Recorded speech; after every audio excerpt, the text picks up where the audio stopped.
Your brain is constantly distracted. Notifications, deadlines, and a never-ending to-do list pull you in a million directions. But what if there was an ancient method to silence the noise, sharpen your focus, and finally master your mind? Today, I'm revealing the Lotus Method, rooted in Eastern wisdom, that transforms a restless, scattered mind into a clear, disciplined force. Miss this, and you might never break free from distraction. Watch until the end, and your perception of hard work will change forever.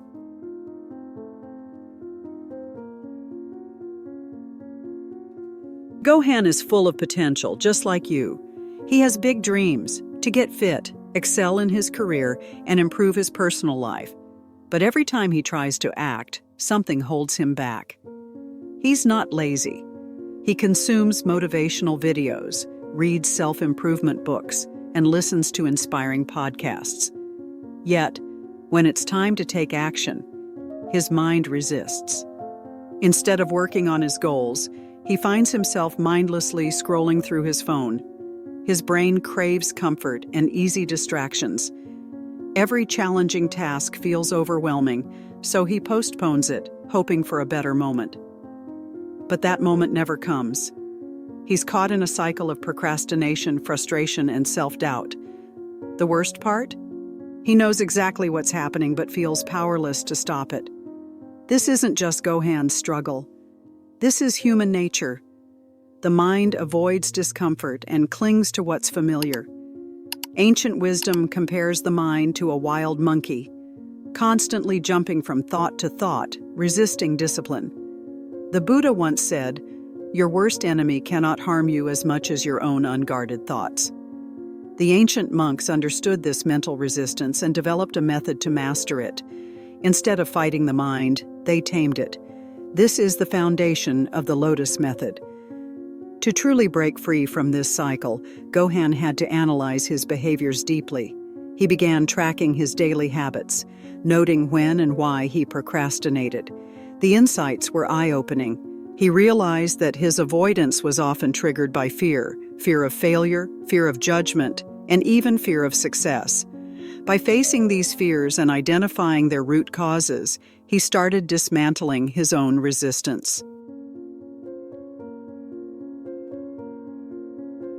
The first lesson of the Lotus Method is simple: awareness. Before you can change your mind, you must first understand it.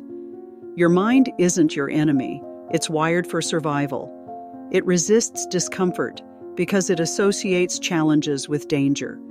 Gohan's breakthrough begins when he stops blaming himself for procrastinating. He realizes that his mind is simply doing what it's programmed to do: protect him from stress. The moment he shifts from self-criticism to self-awareness, everything changes. Once he observes his resistance without judgment, he stops trying to bulldoze through it. Instead, he acknowledges its presence. By understanding that resistance is a natural response, he weakens its control over him. This is the first step to mastering your mind. To deepen his awareness, Gohan starts journaling daily. Each morning, he writes about his goals and the resistance he expects to face.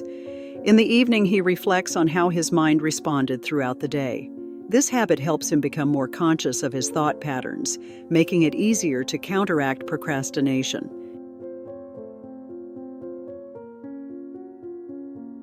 Gohan used to believe that the only way to succeed was through sheer willpower, but the more he fought against his mind, the stronger his resistance became. Then, he discovered the teachings of Laozi, the ancient Taoist philosopher. Laozi introduced the concept of Wu Wei, non-resistance. This philosophy suggests that instead of fighting against life, we should move with it. One of Laozi's teachings struck Gohan deeply. By letting go, it all gets done. At first, this idea confused him. How could letting go lead to achievement? But the more he reflected on it, the more he saw the truth. Struggling against resistance only feeds it. Instead, he learned to work with his mind, not against it. He stopped viewing hard tasks as battles. Instead of forcing himself to power through, he took a different approach, one rooted in ease and flow. He aligned his energy with his actions, making difficult tasks feel lighter and more natural. By establishing small rituals before engaging in difficult tasks, like deep breathing, mindful movement, or even reciting affirmations, he created a smoother transition into productivity. To practice this, he developed a system of micro-habits, small, effortless actions that built momentum. Instead of telling himself to write for an hour, he would start with a single sentence. Instead of working out for an hour, he would commit to 5 minutes. These small steps naturally led to bigger progress, making discipline feel effortless. Gohan's next realization came through Zen Buddhism and the practice of Zazen, or sitting meditation. At first, the idea of sitting in silence seemed unproductive, but as he practiced, he noticed a powerful shift. His mind, once restless and chaotic, began to settle. Just as a disturbed lake becomes clear when the wind stops, his thoughts started to organize themselves. In the stillness, Gohan found clarity. He saw his obstacles for what they were, not impossible barriers, but opportunities for growth. The more he practiced, the more control he gained over his thoughts. Instead of being pulled in 100 directions, he developed a focused, calm state of mind. To deepen his meditation practice, he integrated mindfulness into everyday tasks. Washing dishes became a moment of presence. Walking became an opportunity to feel the ground beneath his feet. The more he practiced, the more naturally focus and discipline flowed into his daily life. Meditation alone isn't enough. The monks of the Shaolin Temple didn't just meditate, they balanced inner peace with action. Their philosophy? True mastery comes from harmony between stillness and movement. Gohan realized that clarity without action leads to stagnation, just as action without clarity leads to chaos. So, he began applying his newfound awareness to his daily life. Instead of multitasking and feeling overwhelmed, he focused on one task at a time. He refined his routine by using habit stacking, pairing difficult tasks with enjoyable ones. For example, he listened to calming music while working on challenging projects, or rewarded himself with a short break after completing a difficult task. This method made the process of engaging in hard work feel less like a struggle and more like a natural rhythm. Despite his progress, Gohan found himself growing impatient, frustrated that results weren't coming fast enough. His dedication was unwavering, yet he felt as though he was stuck in place. That's when he recalled the ancient metaphor of the lotus flower. The lotus doesn't bloom overnight. It begins as a tiny seed in the murky depths, hidden beneath thick layers of mud and water. Slowly, it pushes upward, its stem winding through the darkness, seeking the light.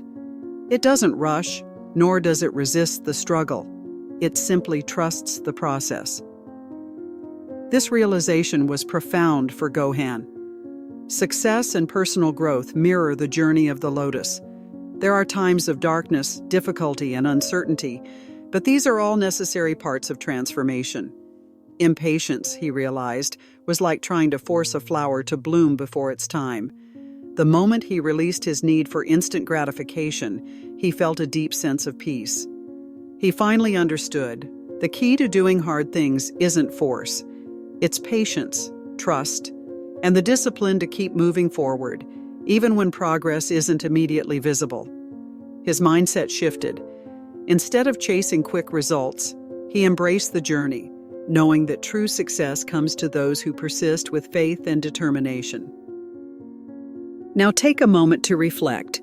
Are you resisting hard tasks, fighting against your mind? Or are you ready to train your brain using the Lotus Method? Start small. Begin by practicing stillness, approaching tasks with ease, and trusting your journey. The more you align with these principles, the more effortlessly you will achieve your goals. If this video gave you a new perspective, subscribe and join me in mastering the mind. And before you go, here's something to think about. What if the only thing standing between you and success isn't your ability, but your relationship with resistance? Let me know your thoughts in the comments, and I'll see you in the next video.